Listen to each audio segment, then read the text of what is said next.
Good evening, everyone. Hope you all are doing good. So we were discussing the marathon session of building materials. Building material में काफ़ी construction material हमने complete भी कर लिए. We are done with the cement, we are done with lime, we are done with mortar, aggregate, water. फिर इसके बाद concrete भी करा दिया है. Last class में concrete भी complete कर लिया था हमने. और हम enter कर गए थे bricks के अंदर. We have entered into the bricks. तो ब्रिक्स में आज कंटिन्यू करेंगे. Will continue with the bricks only और कोशिश करेंगे कि उसमें जो ब्रिक वाला पार्ट है कंप्लीट कर ले और मेसनरी फिर हम नेक्स्ट सेशन में स्टार्ट करेंगे. सो विल सी कितना टॉपिक कवर होता है. स्टार्ट करने से पहले बेसिक अनाउंसमेंट्स है. Again 7-day free trial offer for access to the plus is being activated. जैसे लास्ट मंथ में किया था, इस मंथ में भी 7 दिन का फ्री ट्रायल मिल रहा है आपको. ये वैलिड है from 9th June to 12th जून. तो 9 से लेकर 12 जून के बीच में ये वैलिड रहेगा. You will be getting all the features of the plus. सारे फीचर्स मिल जाएंगे आपको प्लस के. Then you can also get 0% EMI for your subscription. बहुत ही अच्छा फीचर है. तो जिनको भी सब्सक्रिप्शन अवेल करना है can use this offer also. Then Iconic के ऊपर 1-to-1 लाइव मेंटरशिप प्रोग्राम भी एक्टिवेट हो गया है इसमें, in which a mentor will be assigned to you with the help of which you can directly address your queries. आप अपनी सारी क्वेरीज को एड्रेस कर सकते हैं इसकी मदद से.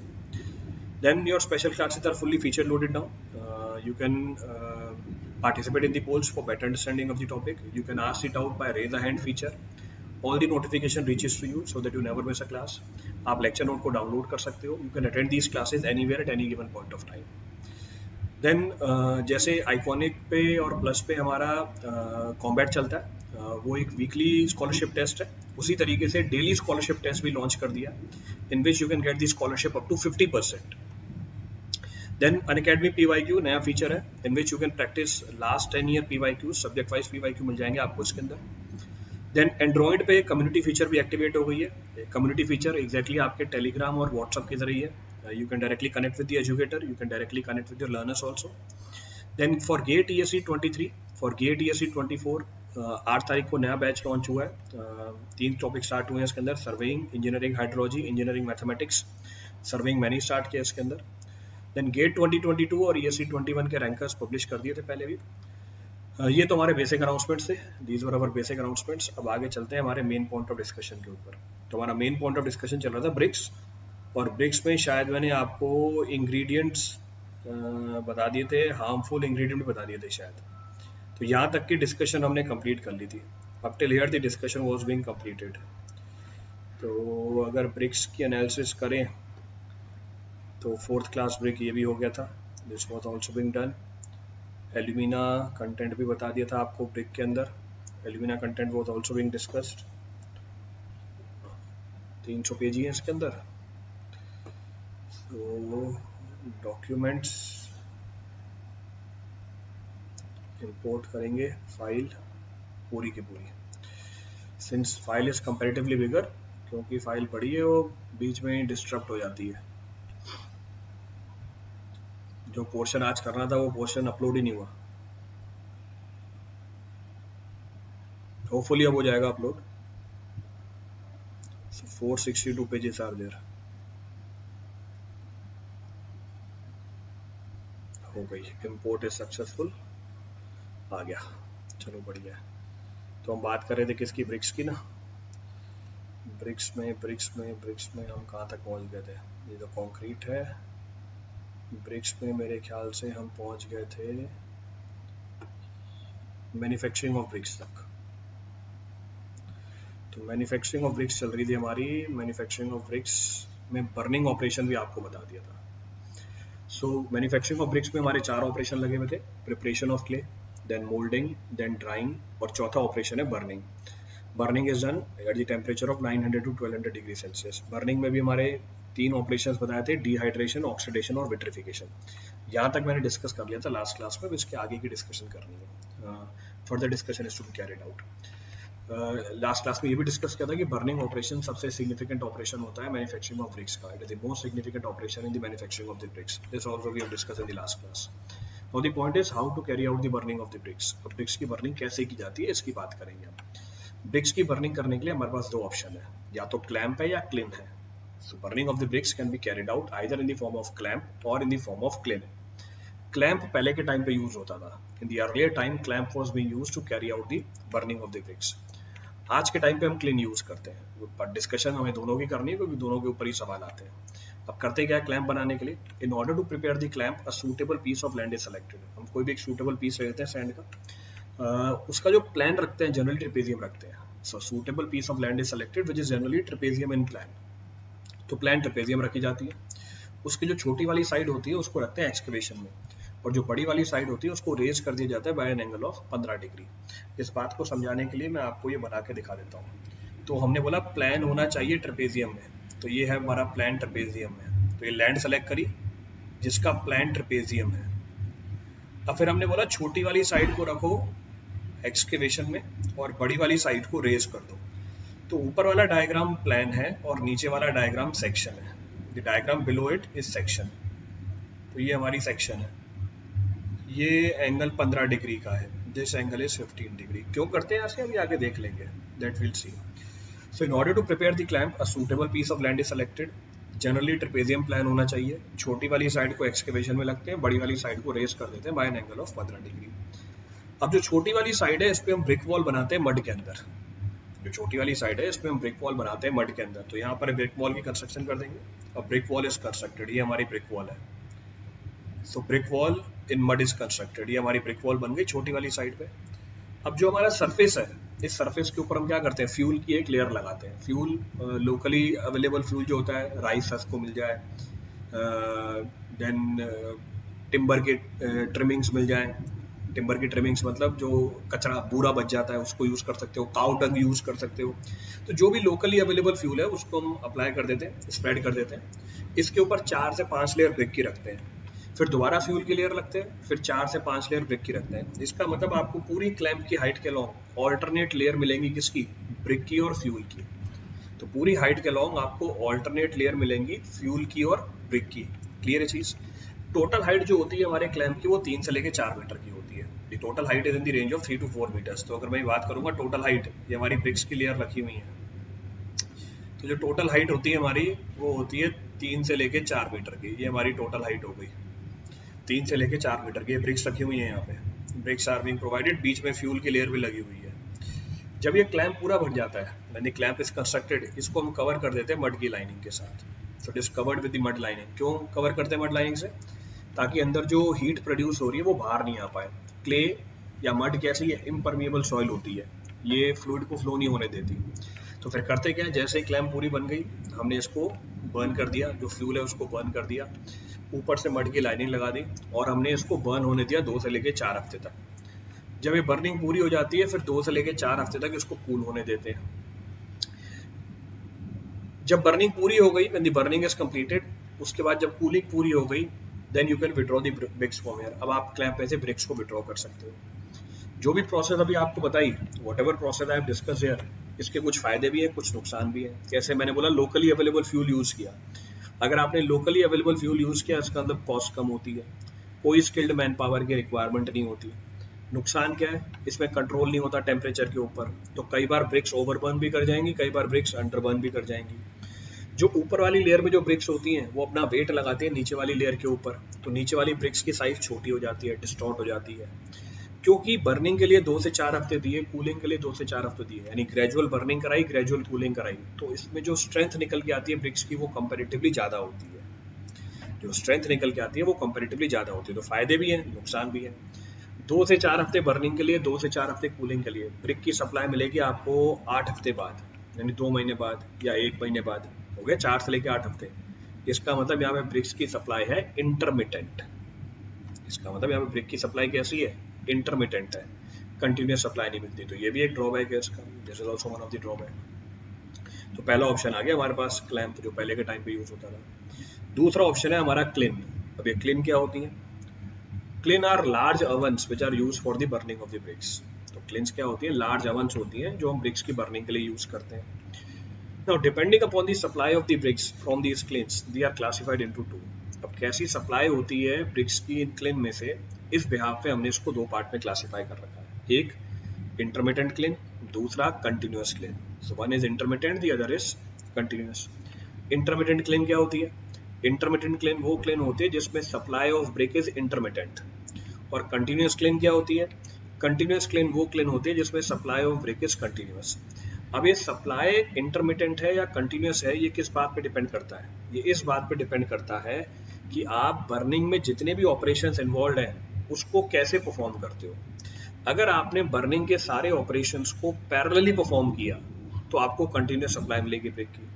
पर अगर आपने बर्निंग के ऑपरेशन को एक दूसरे के बाद किया, यानी सीरीज में किया, आपको इंटरमिटेंट सप्लाई मिलेगी। So if loading, burning, cooling, unloading is done one after the another, the supply will be intermittent. But if loading, burning, cooling and unloading is done parallelly or simultaneously, you will be getting continuous supply of the brakes. Intermittent claim भी आगे दो type की है, एक up drought है, एक down drought है। Drought का मतलब होता है मूवमेंट ऑफ गैसेस। बर्निंग के टाइम पे अगर गैस की मूवमेंट अपवर्ड डायरेक्शन में है तो इसको हम बोलते हैं अप ड्रॉट क्लेम। बर्निंग के टाइम पे अगर movement of gas downward direction में है तो इसको हम बोलते हैं down draught kiln. Continuous kiln भी फर्दर ऑफ 3 टाइप्स, एक होती है बुल ट्रेंच, दूसरी होती है हॉफमैन, तीसरी होती है टनल क्लेम। इस बात को समझने के लिए डायग्राम से अवेलेबल देख सकते हो। अगर हम बात करें कंटिन्यूस क्लेम की, क्योंकि कंटिन्यूस क्लेम के बहुत सारे फायदे होते हैं इंटरमिटेंट के ऊपर, और प्रैक्टिकली कंटिन्यूस क्लेम ही यूज की जाती है। कंटिन्यूस क्लेम में भी इंडिया में कौन सी यूज करते हैं? Bull trench claim. ये आपको बुल ट्रेंच बना के दिखा रखी है। अब हमें ये भी समझना है कि यहाँ पे सप्लाई कंटिन्यूस कैसी है, how the supply is continuous. तो पहले तो इसको समझते हैं बुल ट्रेंच क्लेम है क्या। एज द नेम सजेस्ट, ये जो क्लेन होती है ट्रेंच में बनती है, यानी ग्राउंड के नीचे बनती है, पार्शियली भी या कंप्लीटली भी, यानी पूरी ग्राउंड के नीचे बना दो या पार्शियली ग्राउंड के नीचे बनाओ। मैंने जो डायग्राम दिखाया देखो, पार्शियली ग्राउंड के नीचे है, पार्शियली ग्राउंड के ऊपर है, तो कुछ पोर्शन ग्राउंड के नीचे, कुछ पोर्शन ग्राउंड के ऊपर। इसका जो प्लान होता है, ये प्लान में भी सर्कुलर, प्लान में भी ओवल। मैंने आपको प्लान कैसा दिखाया? ओवल दिखाया है। नेक्स्ट, यहाँ पर जो सारे ऑपरेशंस हैं, लोडिंग के, अनलोडिंग के, कूलिंग के, बर्निंग के, प्री हीटिंग के, ये हम अलग अलग चैम्बर्स में करते हैं। तो चैम्बर्स बने हुए दिख रहे हैं, 1 2 3 4 5, ये अलग अलग चैम्बर्स हैं। सारे चैम्बर सेपरेटेड होते हैं with the help of the flu. ये हमारे फ्लू चैनल्स हैं जिसमें हमने चैम्बर को सेपरेट आउट कर रखा है। अब इस क्लेन में 2 मूवेबल चिमनीज होती हैं, दिख रही है 2 मूवेबल चिमनीज, यानी ये चिमनी एक चैम्बर से दूसरे चैम्बर के ऊपर मूव कर सकती है। These chimneys can move from one chamber to another chamber. तो एक चैम्बर से दूसरे चैम्बर के ऊपर ये चिमनी मूव करती रहती है। ठीक है, ऐसा क्यों करते हैं वो भी देखते हैं आगे, दैट विल सी। चिमनी हमेशा किस चैम्बर के ऊपर रहेगी? चिमनी हमेशा एक चैम्बर आगे रहेगी उस चैम्बर के जिसमें आज बर्निंग हो रही है। मैं फिर से रिपीट कर रहा हूँ, चिमनी हमेशा एक चैम्बर आगे रहेगी उस चैम्बर में जिसमें आज बर्निंग हो रही है। क्यों, वो देखते हैं अभी आगे। इसमें सप्लाई कंटिन्यूस है, इस बात के समझने के लिए मैंने सारे ऑपरेशंस लिखे हुए हैं, और वो ऑपरेशंस कौन से चैम्बर में हो रहे हैं वो भी लिखे हुए हैं। तो we'll try to understand this working. तो देखते हैं पहला ऑपरेशन है लोडिंग। अब लोडिंग कौन से में हो रही है? चैम्बर नंबर 1 में, यानी इसमें ब्रिक्स को लोड कर रहे हैं। कैसे? इसके गेट को ओपन किया, ब्रिक्स को लोड कर दिया, तो ब्रिक्स की लोडिंग हुई। तो आज पूरे दिन यहाँ पर क्या चलती रहेगी? आज पूरे दिन यहाँ पे ब्रिक्स की लोडिंग होती रहेगी। चैम्बर नंबर 2 में आज क्या चल रही है? चैम्बर नंबर 2 में आज चल रही है अनलोडिंग। लो, चैम्बर नंबर 2 में चल रही है अनलोडिंग। कैसे? गेट को ओपन किया और ब्रिक्स को अनलोड कर रहे हैं। आज चैम्बर नंबर 3 में चल रही है कूलिंग, क्योंकि कल क्या हुई थी? बर्निंग। आज चैम्बर नंबर 4 में क्या हो रही है? बर्निंग। अब चैम्बर नंबर 4 में बर्निंग कैसे कर रहे हो? 3 और 4 के बीच में जो फ्लू चैनल है, इसमें फ्यूल को रखा और बर्न किया। 3 और 4 के बीच में जो फ्लू चैनल है, इसमें फ्यूल को रखा और बर्न किया। गैसेस मूव करके आती हैं चैम्बर नंबर 4 में और ब्रिक्स को बर्न करती हैं। तो आज चैम्बर नंबर 4 में क्या हो रही है? बर्निंग हो रही है। अभी पीछे बताया चिमनी को कहाँ रखते हैं? चिमनी को हमेशा एक चैम्बर आगे रखते हैं उस चैम्बर के जिसमें आज बर्निंग हो रही है। तो चिमनी कहाँ पड़ी हुई है? आज चिमनी पड़ी हुई है चैम्बर नंबर 5 के ऊपर। जो गैसेस चैम्बर नंबर 4 में बनी बर्निंग के टाइम पे, वो मूव करके आती है चैम्बर नंबर 5 में। तो जो गैसेस चैम्बर नंबर 4 में बनी बर्निंग के टाइम पे, वो मूव करके आती है चैम्बर नंबर 5 पे। क्लियर है? चैम्बर नंबर 5 में आज क्या कर देती है? Pre heating. फायदा है, सीमेंट में बताया था, यानी हमने गैसेस को डायरेक्टली एटमॉस्फेयर में रिलीज नहीं किया, करते वेस्टेज होती है हमारे गैसेस की। तो आज चैम्बर नंबर 5 में क्या हो गई? प्री हीटिंग हो गई। ये तो आज की कहानी हुई। आज की कहानी लेट सपोज मैंने कहा टुडे। अब बात करते हैं कल की कहानी की, टुमारो, क्योंकि हमें ये समझना है ना कि सप्लाई कंटिन्यूस कैसी है। तो आज आपको ब्रिक्स कहाँ से मिल रही है? आज आपको ब्रिक्स मिल रही है चैम्बर नंबर 2 से। You are getting the bricks from chamber number 2। अब कल की बात करते हैं, कल क्या होगा? कल मैं क्या करूंगा, आज मैंने चैम्बर नंबर 2 से ब्रिक को अनलोड कर दिया, खाली हो गया चैम्बर नंबर 2, कल मैं लोडिंग करूंगा यहाँ पे। तो कल लोडिंग कहाँ पर होगी, चैम्बर नंबर 2 में। आज कूलिंग हो गई चैम्बर नंबर 3 में, तो कल मैं क्या कर दूंगा यहाँ पे, कल मैं कर दूंगा यहाँ पे unloading. Tomorrow I will do the unloading. आज बर्निंग हुई चैम्बर नंबर 4 में, कल मैं क्या करूंगा, कल मैं करवाऊंगा यहाँ पे कूलिंग। आज हीटिंग हुई चैम्बर नंबर 5 में, कल क्या करवाएंगे यहाँ पे, बर्निंग। बर्निंग आज हुई चैम्बर नंबर 5 में, इसके आगे कौन सा चैम्बर है, 1। यहाँ पर क्या होगी आज, यहाँ पर क्या हो रही है आज, लोडिंग। कल क्या होगी यहाँ पे, pre heating. Tomorrow will be carrying out the pre heating, तो कल यहाँ पे प्री हीटिंग चल रही होगी। So tomorrow will be carrying out the pre heating. अब ये मैंने सीक्वेंस ऑफ ऑपरेशन लिख दिया आज और कल के। तो आज आपको ब्रिक्स कहाँ से मिली, चैम्बर नंबर 2 से। कल आपको ब्रिक्स कहाँ से मिलेंगी, चैम्बर नंबर 3 से। फिर उसके अगले दिन ब्रिक्स कहाँ से मिलेंगी, चैम्बर नंबर 4 से, फिर 5 से, एंड सो ऑन। इसका मतलब यहाँ पर जो सप्लाई है ब्रिक्स की वो कंटिन्यूअस है, कभी रुकती नहीं है सप्लाई ब्रिक्स की। क्यों, रीजन क्या बताया था, रीजन ये बताया था कि यहाँ पर सारे ऑपरेशन एक साथ चल रहे होते हैं पैरेलली। देख लो, सारे ऑपरेशन एक साथ चल रहे हैं, Here all the operations are running parallelly। अब क्योंकि इसकी इनिशियल इन्वेस्टमेंट कम होती है, इंडिया में इसी क्लीन को प्रेफर किया जाता है। Since its initial investment is less, हम प्रेफर इसी को करते हैं, we prefer this only. Clear है, तो आ गई है हमारी bull trench kiln. Next kiln कौन सी बताई थी, नेक्स्ट क्लीन बताई थी आपको हॉफमैन क्लीन। ये भी कंटिन्यूस सप्लाई देती है। अब इसमें और उसमें फ़र्क क्या होता है, हॉफमैन क्लीन की साइज़ बड़ी होती है, बुल ट्रेंच क्लीन की साइज़ छोटी होती है, यानी कंस्ट्रक्शन कॉस्ट ज़्यादा है इसकी, पर इसकी ऑपरेशन कॉस्ट कम है, पिछले वाले की ऑपरेशन कॉस्ट ज़्यादा है। पिछले केस में 2 मूवेबल चिमनी थी, यहाँ पर एक ही फिक्स्ड चिमनी है, सेंट्रल चिमनी दिख रही है, सेंट्रल चिमनी, तो फिक्स्ड सेंट्रल चिमनी, ये रही फिक्स्ड सेंट्रल चिमनी। पिछले वाले केस में क्या हो रहा था, पिछले वाले केस में हमारा जो ऑपरेशन था, हमारा जो ऑपरेशन था वो रोज चैम्बर बदल रहा था, हमारा जो ऑपरेशन था वो रोज चैम्बर बदल रहा था। पीछे चेक कर रखा है आपने, देखो ऑपरेशन रोज चैम्बर बदल रहा है। आज चैम्बर नंबर 1 में लोडिंग, कल क्या हो रही है, प्री हीटिंग, फिर अगले दिन क्या होगी, बर्निंग, फिर अगले दिन क्या होगी, एंड सो ऑन। इसका मतलब यहाँ पर क्या हो रहा है, इसका मतलब हर चैम्बर के अंदर ऑपरेशन रोज चेंज हो रही है। सेम कहानी यहाँ पर है, हॉफमैन क्लीन में भी हर चैम्बर में डेली अलग ऑपरेशन चल रहा होगा। नेक्स्ट पॉइंट ऑफ रेफरेंस, इस हॉफमैन क्लीन में अलग अलग जो कंपार्टमेंट है उसमें 4 दरवाजे मिलते हैं। ये देखो कंपार्टमेंट बना रखे हैं, these are the compartments which are being shown to you. तो ये कंपार्टमेंट दिखा रखे हैं आपको, there are several compartments in this. ये कंपार्टमेंट बने हुए, ब्रिक्स लगी हुई दिख रही है इसके अंदर। तो ये हमारे कंपार्टमेंट है, दीज आर आवर कंपार्टमेंट्स। हर कंपार्टमेंट में 4 दरवाजे होते हैं। एवरी कंपार्टमेंट हैज 4 डोर्स, और चारों का फंक्शन अलग अलग होता है।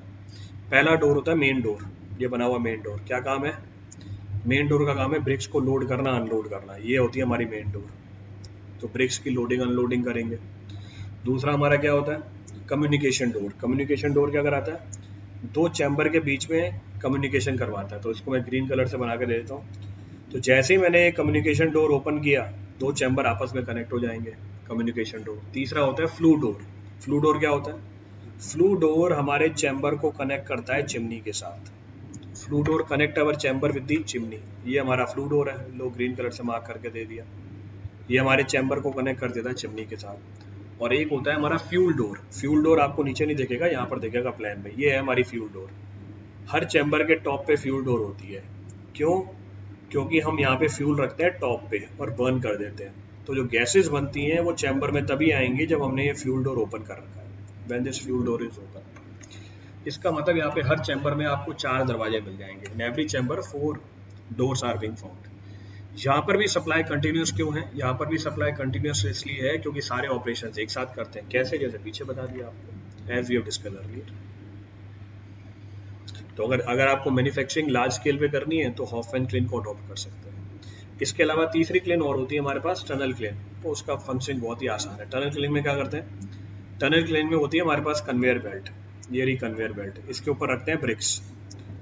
अब ये ब्रिक्स एक चैम्बर से दूसरे चैम्बर में जा रही होती हैं और हर चैम्बर के अंदर सेम ऑपरेशन होती है। तो हॉफमैन क्लीन और बुल ट्रेंच क्लीन में क्या हो रहा था, ऑपरेशन अपना चैम्बर रोज बदल रहे थे, पर टनल क्लीन के अंदर ऑपरेशन अपना चैम्बर नहीं बदलते, ब्रिक अपना चैम्बर बदलती है। कैसे? इसको रखा हुआ है हमने किसके ऊपर, इसको रखा हुआ है हमने बेल्ट के ऊपर, so it is placed over the conveyor belt. तो पहले वाले में क्या किया हमने, लोडिंग, तो यहाँ सिर्फ लोडिंग हो रही है। दूसरे वाले चैम्बर में क्या करी हमने, प्री हीटिंग, तो यहाँ सिर्फ प्री हीटिंग हो रही है। तीसरे वाले चैम्बर में क्या किया हमने, बर्निंग, तो सिर्फ बर्निंग हो रही है। चौथे वाले चैम्बर में क्या करी हमने, कूलिंग, सिर्फ कूलिंग हो रही है। लास्ट वाले चैम्बर में क्या करी, अनलोडिंग। तो इस चैम्बर में हम कर रहे हैं लोडिंग, यहाँ पर हम कर रहे हैं प्री हीटिंग, सो प्री हीटिंग। यहाँ पर हम कर रहे हैं बर्निंग, यहाँ पर हम कर रहे हैं कूलिंग, और यहाँ पर हम कर रहे हैं अनलोडिंग, सो अनलोडिंग। हो गए सारे ऑपरेशंस। तो यहाँ पर भी सप्लाई कैसे मिलेगी आपको, यहाँ पर भी सप्लाई मिलेगी कंटिन्यूस। जैसे पिछले वाले केस में कंटिन्यूस थी, यहाँ पर भी सप्लाई हमारी कंटिन्यूस निकल के आती है। तो बर्निंग हम क्लैंप में भी कर सकते हैं, क्लीन में भी कर सकते हैं, जैसी रिक्वायरमेंट होती है उसके हिसाब से। क्लियर है?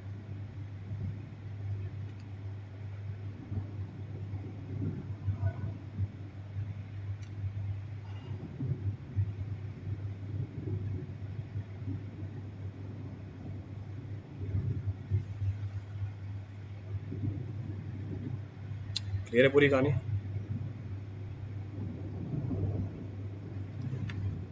चलो आगे बढ़ते हैं।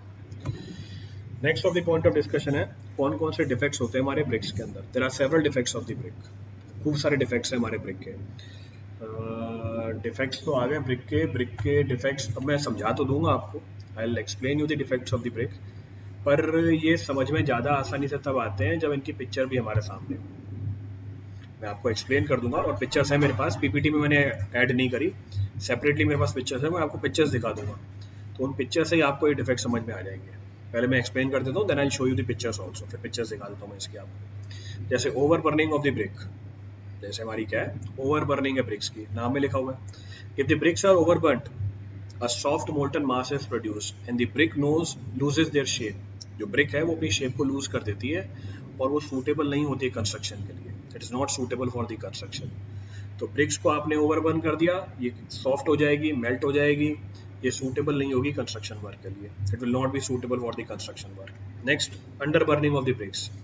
अंडर बर्निंग मतलब आपने ब्रिक्स को प्रॉपरली बर्न नहीं किया, again they will remain soft और they will not be able to carry the desired load, वो डिजायर्ड लोड को कैरी नहीं कर पाएंगे। इसको हम बोल देते हैं under burning of the bricks. Picture दिखा दूंगा मैं अभी आपको। नेक्स्ट हमारी ब्लोटिंग। अभी ब्लोटिंग क्या होती है, this defect is observed as a spongy swollen mass. आपको स्पॉन्ज तरह का स्वॉलन मास मिलेगा over the surface of the burnt bricks. क्यों होती है? It is due to the presence of the excess of the carbonaceous matter and sulphur in the brick earth. अगर excess carbonaceous matter हो, sulphur हो, it leads to the defect which is termed as bloating. एक सवाल जरूर आएगा इसके ऊपर आपको, you will find the problems in this. तो एई के अंदर बहुत ही इंपॉर्टेंट टॉपिक है ये, कौन कौन से डिफेक्ट्स होते हैं ब्रिक में हमारे। नेक्स्ट डिफेक्ट है हमारा ब्लैक कोर।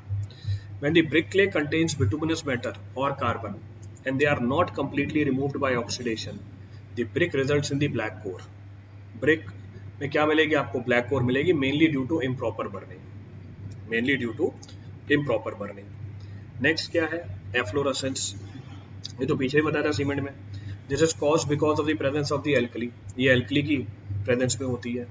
Next, जब ब्रिक कांटेक्ट में आती है मॉइस्चर के, ये एल्कली उससे रिएक्ट कर जाती है, पानी वेपराइज कर जाता है, एल्कली सरफेस पे रह जाती है, जिसकी वजह से सरफेस पे क्या डेवलप हो जाता है, जिसकी वजह से सरफेस पे डेवलप हो जाती है हमारी ग्रे और वाइटिश कलर की लेयर, जिसको हम बोल देते हैं एफ्लोरेसेंस। नेक्स्ट है हमारा चफ्स। अब ये क्या है, deformation of the shape caused by the rain water, deformation which is caused by the rain water. तो हमारी ब्रिक्स जो है वो अपनी शेप को लूज कर देती है, इसको हम टेक्निकली क्या बोल देते हैं, इसको हम टेक्निकली शेप्स बोल देते हैं। क्लियर है पूरी कहानी। नेक्स्ट है चेक और crack. These are because of the lumps of the lime. अगर लम्प्स प्रेजेंट हुए लाइम के हमारी ब्रिक के अंदर और वो पानी के कांटेक्ट में आ गया, लाइम स्वेल कर जाता है, वॉल्यूम बढ़ती है, it leads to the development of cracks in it. हमारी ब्रिक्स के अंदर क्रैक डेवलप हो जाते हैं, तो ये भी एक डिफेक्ट है, this is also one type of defect of the brick. अगला डिफेक्ट है स्पॉट। अब ये स्पॉट क्या होता है, if sulphide is present in the brick, अगर हमारे ब्रिक के अंदर सल्फाइड प्रेजेंट हो, it causes dark surface spots which reduces it's aesthetic value. जिससे हमारे ब्रिक की एस्थेटिक वैल्यू कम हो जाती है। क्यों होता है? Because of the excess of the sulphide. Next effect होता है ब्लिस्टर। ब्लिस्टर क्या होता है? Broken blisters are generally cause on the surface of the sewer pipe. ये सीवर पाइप की सरफेस पे होता है। क्यों? Due to the entrapment of the air. अगर इंट्रैप कर जाए एयर मोल्डिंग के टाइम पे, it leads to the development of defect in the brick which is known as blister. Next of the defect is lamination. अगला जो defect मिलता है किसकी वजह से होता है? लैमिनेशन की वजह से होता है। अब क्या है लैमिनेशन? लैमिनेशन ये बोलती है, ये डिफेक्ट भी इंट्रैप्ड एयर की वजह से होता है in the voids of the clay. पर पिछले वाला हो रहा था सीवर के अंदर ड्यूरिंग द मोल्डिंग, ये कहाँ हुआ है? General, we are talking in general. अगर क्ले के अंदर एयर इंट्रैप हो जाए, क्योंकि पोरोसिटी बहुत ज़्यादा होती है, ये एक लेयर बना देती है ब्रिक की फेस के ऊपर, जो टाइम के साथ निकल जाती है। इस ब्रिक के डिफेक्ट को हम टेक्निकली लैमिनेशन बोल देते हैं। This is technically termed as lamination. अब मैं आपको एक पिक्चर दिखा देता हूँ इन सबकी। आई show you the picture of this all.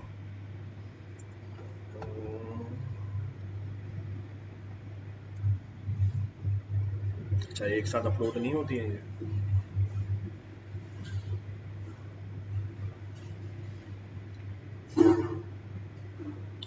एक एक करके अपलोड करनी पड़ रही है, अलग से आ रही है, कोई बात नहीं, अलग से देख लो। अरे ये क्या हुआ? पहली वाली गायब हो गई। ऐड पेज करना पड़ रहा है मुझे। अगर कोई रिपीट भी हो जाती है, परेशान मत हो जाना।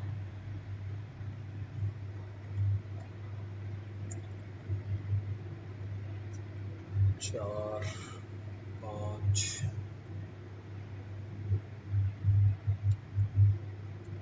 6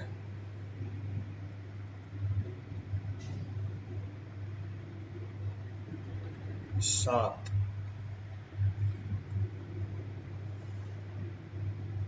8। चलो देखो पहले इनको, बाद में फिर वापस देखते हैं। ये जो डिफेक्ट मैंने खोला है, इसको बोलते हैं लैमिनेशन। अभी जो आपके सामने पिक्चर है, इसको जूम भी कर देता हूँ। This defect is termed as lamination. इस डिफेक्ट को लैमिनेशन बोला जाता है। क्यों होता है? जब एयर इंट्रैप हो जाए इन दी वॉइड्स ऑफ द क्ले, अगर एयर इंट्रैप कर जाती है क्ले के वॉइड्स के अंदर, ये एक ऐसी सरफेस बना देती है जिसकी वजह से ये लेयर फॉल ऑफ कर जाती है over a period of time due to weathering. This defect is termed as lamination. तो इसको लैमिनेशन बोला जाता है। नेक्स्ट ऑफ द डिफेक्ट, इसको बोला जाता है स्पॉट्स। इसकी वजह से होता है एक्सेस ऑफ सल्फाइड की वजह से। बताया था पीछे, तो पिक्चर देखते जाओ उन सबकी, सीधी पिक्चर ऑफ देम। नेक्स्ट, ये तो देख के बता दोगे। This defect is termed as efflorescence. इस डिफेक्ट को हम एफ्लोरेसेंस बोलते हैं। आगे व्हाइट और ग्रे कलर के स्टेन्स ब्रिक की सरफेस के ऊपर, so technically termed as efflorescence. Next, this defect is known as, इस डिफेक्ट को बोला जाता है black pore. This defect is technically termed as black pore, जो मार्क करके दी हुई है आपको। देखो ब्रिक को कट करके दिखा रखा है आपको। So this effect is termed as black core. This is overburning of the bricks. ये overburning है bricks की। Next, this is underburning of the bricks. ये underburning है bricks की। तो देखने से एक बार विजुअलाइजेशन क्लियर हो जाती है।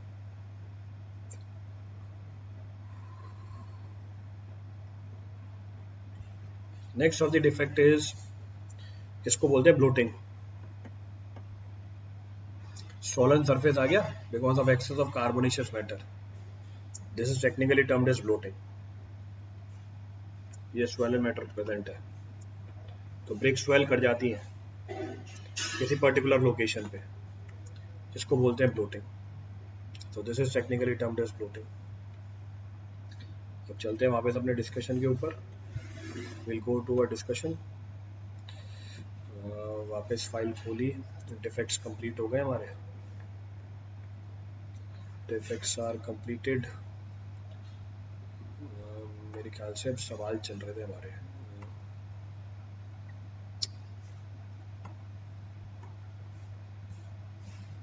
और नहीं है क्या? फिर से छूट गया।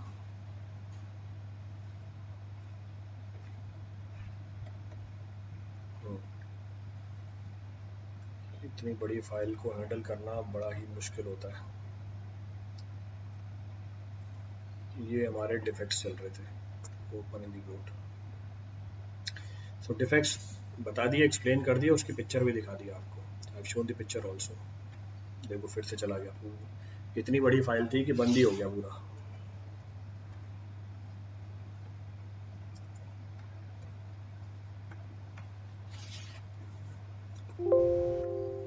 वेट करो, अब वापस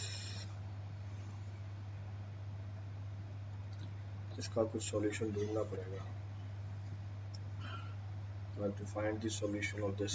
पूछता हूँ कि बड़ी फाइल को कैसे डील करें।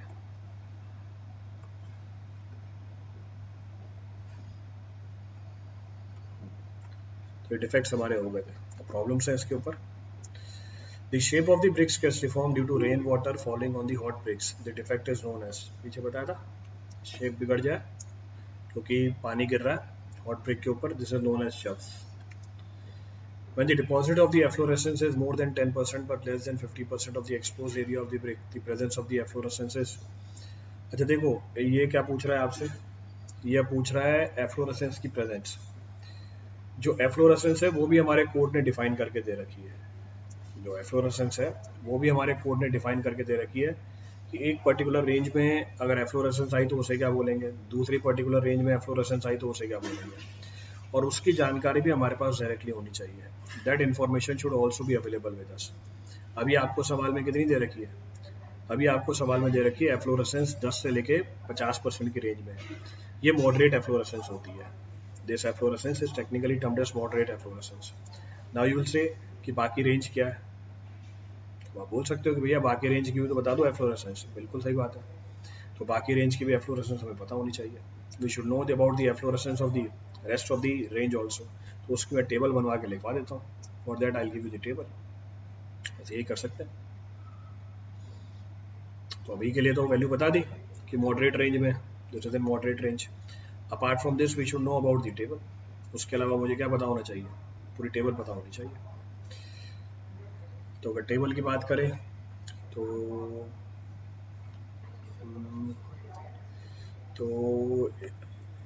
एफ्लोरेसेंस की रेंज चलती है एक nil, slight, moderate, so nil, slight, moderate, then heavy, then serious। तो ये पूरी टेबल आपको ध्यान रखनी है। This complete table should be known to you. तो निल एफ्लोरेसेंस कितनी है, तो निल में एफ्लोरेसेंस, सो निल में हमारी एफ्लोरेसेंस कितनी होगी, 0 होगी। स्लाइट में एफ्लोरेसेंस लेस देन 10%, तो 10% की रेंज में चली जाए तो उसको हम क्या बोल देंगे, 10% के आसपास बोल देंगे। अब 10% से लेके 50% की रेंज में हो तो उसको मॉडरेट बोल देते हैं। क्लियर चीज। नेक्स्ट ये 50% से ज़्यादा है हैवी में, तो more than 50%, but do not powder, लिख देता हूँ पर पाउडर नहीं बनता, बट डू नॉट पाउडर, यानी एफ्लोरेसेंस पाउडर के फॉर्म में गिरती नहीं है यहाँ पे। अब सीरियस क्या होती है, when the deposits are heavy, अभी भी 50% से ज़्यादा है बट डिपॉजिट्स क्या कर देते हैं, पाउडर बना लेते हैं। So greater than 50%, but powder is formed,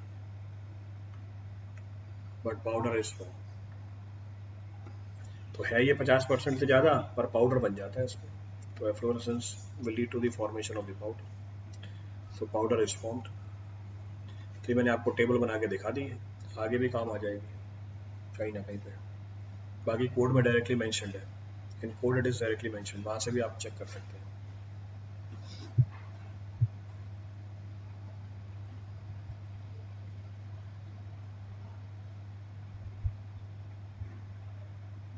clear है।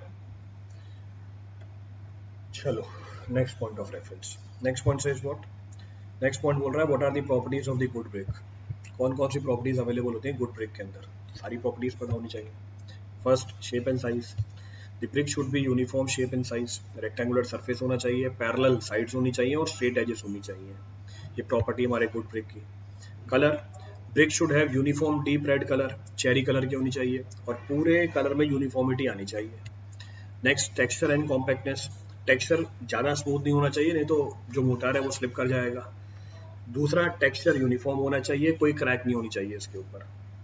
Hardness, brick should be sufficiently hard, इस तरीके से कि अगर आप उसको स्क्रैच करो फिंगर नेल से कोई इंप्रेशन नहीं बनना चाहिए उसके ऊपर, there should be no impression over the surface of the brick, so this will relate to the hardness of the brick. Next, soundness.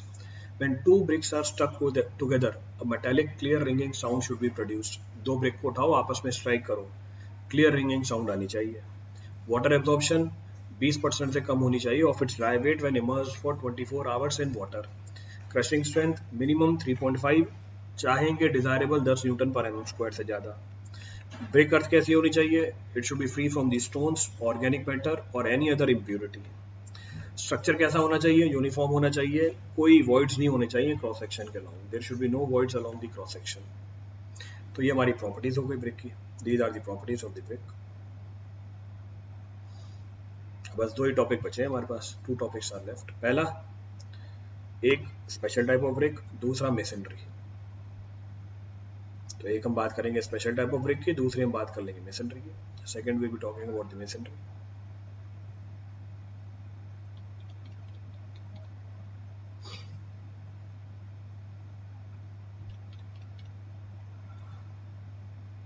ये पूरी कहानी.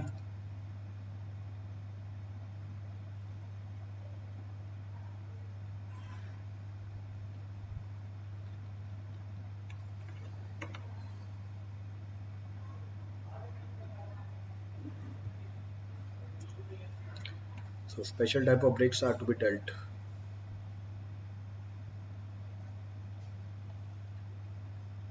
नोट कीजिए पहले, फिर देखते हैं स्पेशल टाइप ऑफ ब्रिक्स.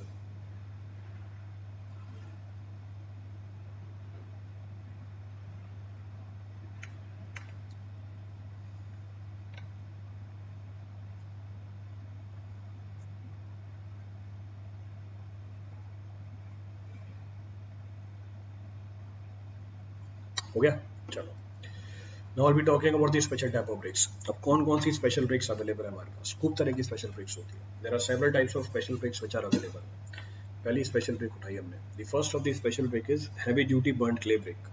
मैंने ब्रैकेट में इनका कोड भी लिखा हुआ है कि अगर कोई स्पेशलिटी पूछ ले इनके बारे में तो वो आपको कोड से उठा के बतानी है डायरेक्टली. फर्स्ट पॉइंट, ये जो heavy duty burned clay bricks होती हैं, they are similar to that of the burnt clay bricks of same size but with high compressive strength. इसलिए इसमें क्या लिखा हुआ है? हैवी ड्यूटी है. They are free from any cracks और flaws. They are use for the masonry work in heavy engineering works, जैसे example bridges हो गया, इंडस्ट्रियल फाउंडेशन हो गया, मल्टी स्टोरी बिल्डिंग हो गया. इनकी कंप्रेसिव स्ट्रेंथ 40 न्यूटन पर एमएम स्क्वायर से कम नहीं होती, क्योंकि दो क्लास में डिवाइड होती है, क्लास 400, क्लास 450. क्लास के हिसाब से इनकी कंप्रेसिव स्ट्रेंथ भी फिक्स्ड होती है, या तो 40 न्यूटन या 45 न्यूटन. एब्जॉर्प्शन वाटर का 10% से कम होता है और एफ्लोरेसेंस निल होती है. बल्क डेंसिटी 25 kg पर मीटर क्यूब के आसपास निकल के आती है. तो ये प्रॉपर्टीज ध्यान रखनी है आपको. These properties are to be taken proper care for special type of brick. The next of the special type of brick is burned clay perforated brick. शुरू में लिखा हुआ था परफोरेटेड ब्रिक. दूसरा, ये परफोरेशंस मैंने आपको शुरू में भी देखी थी, जब क्लासिफिकेशन आई थी ब्रिक्स की, वहां पर भी बताया था परफोरेटेड टाइप ऑफ ब्रिक्स. अब ये क्या होती है bricks? These bricks have cylindrical holes. कई बार इसमें रेक्टेंगुलर होल्स भी दे देते हैं. So these bricks have cylindrical holes throughout their thickness. इनकी थिकनेस के अक्रॉस आपको क्या मिलेगा? सिलेंड्रिकल होल्स मिलेगा. इनकी कंप्रेसिव स्ट्रेंथ ज़्यादा होती है और वाटर एब्जॉर्प्शन कंपैरेटिवली कम होती है. So their compressive strength is more but water absorption is comparatively less. These bricks are light in weight. फायदा, क्योंकि कॉस्ट कम हो जाएगी, डेड लोड कम हो जाएगा. इसमें क्ले की क्वांटिटी कम होती है, the requirement of the quantity of the clay is less. Area of perforation इसमें 30 से 45% से ज़्यादा नहीं होना चाहिए. The area of perforation should not be 30 to 45%. कहाँ पर यूज़ करते हैं? बिल्डिंग वॉल में यूज़ करते हैं, पार्टीशन वॉल में यूज़ करते हैं. अगर रेक्टेंगुलर परफोरेशन है तो larger dimension should be parallel to the longer side of the brick. तो ऊपर हमने बोला परफोरेशन सिलेंड्रिकल होती है, और अगर परफोरेशन आप रेक्टेंगुलर बनाते हो तो जो उसकी लार्जर डायमेंशन है वो पैरेलल रखोगे किसके? लॉन्गर साइड ऑफ ब्रिक के. तो इस चीज़ का भी एक ध्यान रखना पड़ता है. नेक्स्ट, इसकी डायमेंशन कितनी है? 19 by 9 centimetre by 9 centimetre. Tolerance कितनी परमिट कर सकते हैं साइज में? जो छोटी साइज है उसमें +- 4 mm, जो बड़ी साइज है उसमें +- 7 mm. Area of each perforation should not be more than 500 mm square. जो कंप्रेसिव स्ट्रेंथ है 7 न्यूटन पर mm स्क्वायर से कम होगी. एफ्लोरेसेंस 15% से कम होना चाहिए और वार्पेज 3% से कम होनी चाहिए. प्रॉपर्टीज ध्यान रखनी है, ऑब्जेक्टिव में डायरेक्टली उठा के पूछ लेगा. Directly the properties will be asked. तो यहीं से मैंने आपको कंसोलिडेटेड फॉर्म में प्रॉपर्टी लिख के दे दी है. I mention the properties in most consolidated way, यहीं से डायरेक्टली उठा के आप मेंशन कर सकते हो वहाँ पे। Next of the special brick is burned clay facing brick. ये फेसिंग ब्रिक भी आई थी शुरू में क्लासिफिकेशन के अंदर। These are used in the exposed phase of the masonry without any further surface protection। ये जो exposed phase होता है masonry का, उसको वहाँ पर यूज करते हैं बिना किसी प्रोटेक्शन के, मतलब कोई प्लास्टरिंग की रिक्वायरमेंट नहीं होती है। इसको करोसिव एटमॉस्फेयर में यूज कर सकते हो, हाई राइज बिल्डिंग में यूज कर सकते हो। वाटर एब्जॉर्प्शन 15% से कम होता है, एफ्लोरेसेंस होती नहीं है, वार्पेज 2.5 mm से कम होती है। इसको दो पार्ट में डिवाइड किया हुआ है, क्लास 1 क्लास 2। कंप्रेसिव स्ट्रेंथ एक की 16 न्यूटन पर mm स्क्वायर से ज़्यादा, दूसरे की 7.5 न्यूटन पर mm स्क्वायर से ज़्यादा। These bricks should be free from the cracks and flaws। इसमें cracks और flaws नहीं होने चाहिए। क्लियर है? Next, burnt clay paving bricks। burnt clay paving bricks क्या है? In these bricks iron content is more than that in ordinary clay brick। इसका iron content क्या है? ordinary clay brick से ज़्यादा है। excessive iron causes vitrification of the bricks। जो excessive iron है उससे bricks में क्या हो जाती है? vitrification हो जाती है। नेक्स्ट पॉइंट ऑफ रेफरेंस, ये जो excessive iron है इसको resistance against अब्रेशन बना देता है, यानी वेयर एंड टेयर बना देता है। और होनी भी चाहिए, क्योंकि पेविंग के लिए यूज कर रहे हो आप, तो resistance against wear and tear ज़्यादा होनी चाहिए। इसको मैन्युफैक्चर करते हैं सरफेस क्ले की मदद से, और जनरली इसकी बर्निंग की जाती है कंटिन्यूस क्लीन में 7 से लेकर 10 दिन तक। इसमें टॉलरेंस कितनी है वो आपको बता रखी है। 19.5 सेंटीमीटर की जो डायमेंशन है उसमें ±6 mm, और 9 और 9.5 mm की जो डायमेंशन है उसमें ±3 mm। तो ये हमारी टॉलरेंस निकल के आ जाती है। This is our tolerance.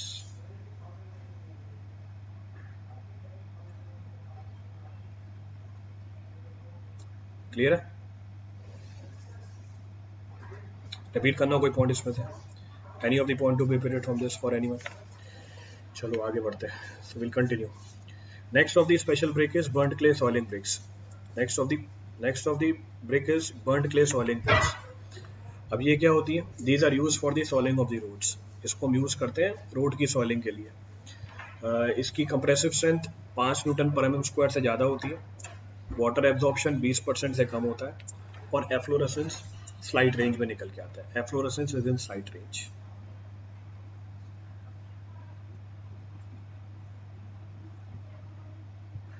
Clear है?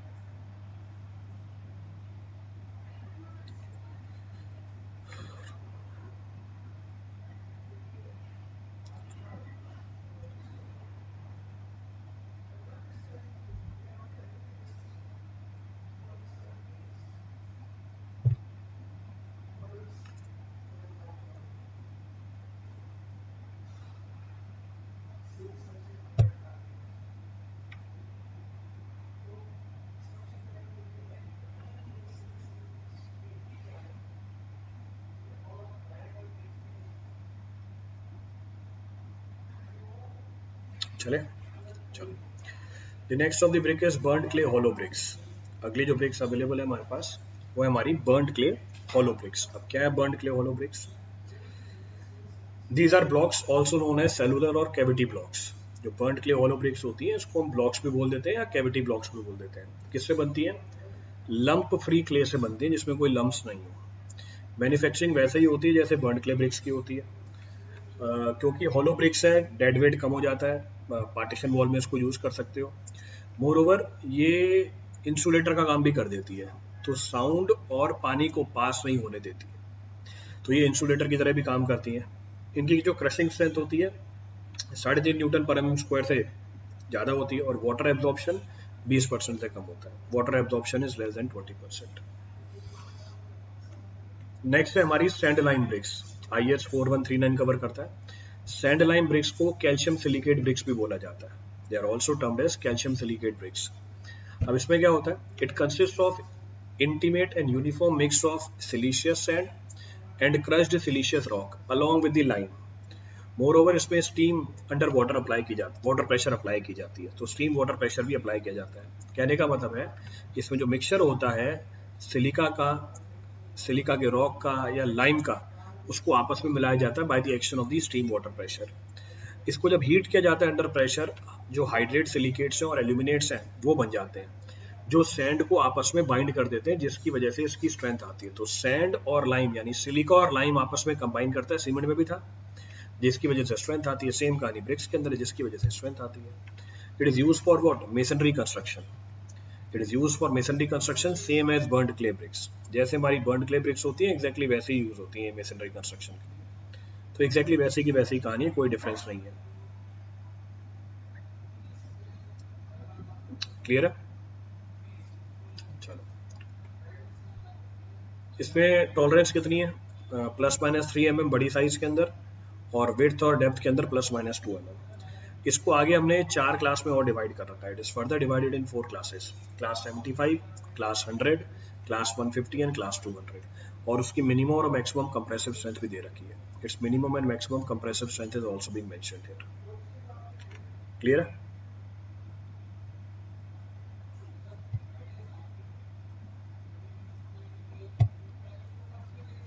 चले,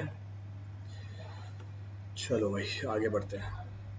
ये श्रिंकेज दे रखी है पीछे वाले की, तो कोई इशू ही नहीं है उसका। तो नेक्स्ट है हमारी सीवर ब्रेक, नाम में लिखा हुआ है, जिसको हम यूज करते हैं किसके लिए? जिसको हम यूज करते हैं किसके लिए? Which is being used for what? Used for the construction of sewerage system. These bricks are manufactured from surface clay, surface clay से होती है। They are use for the lining of the wall, wall के lining के लिए use करते हैं, या roof floor बनाते हैं सीवरेज सिस्टम का। Next, common building bricks use for construction of the sewer which is not satisfactory.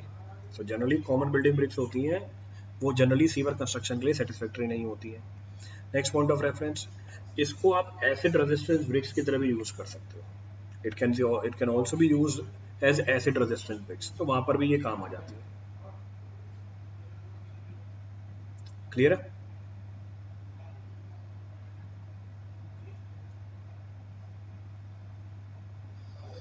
चलो आगे बढ़ते हैं। टॉलरेंस बड़ी साइज के अंदर ±5 mm, छोटी साइज के अंदर 2 mm ± और ±1 mm। वारपेज 2.5 mm से कम। Average compressive strength 17.5 Nm²। Water absorption 12% से कम। एफ्लोरेसेंस इज लेस, स्लाइड से भी कम होती है इसके अंदर एफ्लोरेसेंस। तो कहने का मतलब है सारी चीजें आपको याद ही रखनी है। All the points should be known to you directly. तो जितने भी पॉइंट्स हैं वो डायरेक्टली आपको याद ही रखने हैं। ये लास्ट क्लासिफिकेशन है हमारे ब्रिक्स की, खत्म करते हैं फिर टॉपिक खत्म आपका। ये बढ़िया है। Next of the bricks available are acid resistant BRICS.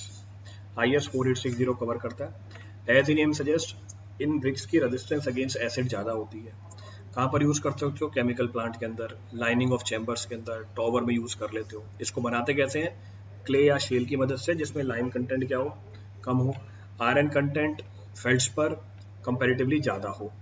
Dimensions होती हैं 23, 11.4, 6.4। टॉलरेंस ±3 mm, ±2 mm और ±1 mm, यही परमिटेड है। नेक्स्ट, रिफ्रैक्टरी ब्रिक्स और फायर क्ले ब्रिक्स। ये जो ब्रिक्स होती हैं ये नॉन मेटेलिक मटेरियल से बनती हैं। These bricks are made from non metallic material. कहाँ यूज किया जाता है? जनरली फर्नेस की लाइनिंग के लिए यूज किया जाता है। तो नाम में लिखा हुआ है रिफ्रैक्टरी। जनरली कहाँ यूज होती है? फर्नेस की लाइनिंग के लिए यूज होती है, जहाँ पे टेम्परेचर क्या हो? ज्यादा हो गया, temperature is comparatively more. Clear चीज? इनको किससे बनाते हैं? इसको बनाते हैं फायर क्ले ब्रिक से। They are made from fire clay brick और रिफ्रैक्टिव क्ले, कुछ भी बोल सकते हो इसे। क्लियर है? इन ब्रिक्स को आगे हमने और आगे क्लासिफाई कर रखा है। These bricks are further classified. कैसे? एसिड ब्रिक्स, बेसिक ब्रिक्स या न्यूट्रल ब्रिक्स। तो 3 पार्ट में आगे और क्लासिफाई कर रखी है। पहले उठाई एसिड ब्रिक्स। एसिड ब्रिक्स आगे 2 तरह की है, फायर ब्रिक्स या सिलिका ब्रिक्स। फायर ब्रिक्स क्या होती हैं? वो ब्रिक्स जो फायर क्ले से बनी हुई हो और साथ में स्मॉल परसेंटेज सैंड की मिला दी ताकि श्रिंकेज कम हो जाए।